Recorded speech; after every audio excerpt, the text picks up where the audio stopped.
Hello guys, আমি দেবাঞ্জন না sorry. তো তোমরা কি একটানে মহাভারত লিখতে পারবে? আমি কিন্তু লিখতে পারবো, চলো দেখাই।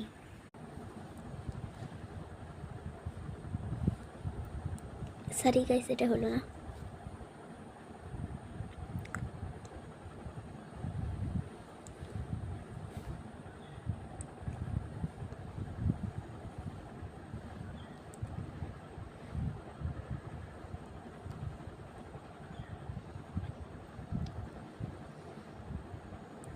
এই দেখো, হয়েছে তো।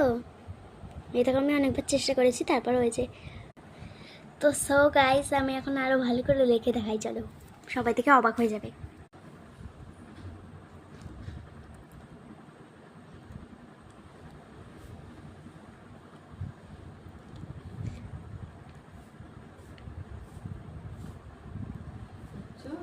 হয়ে গেছে, হয়ে গেছে, এই দেখো।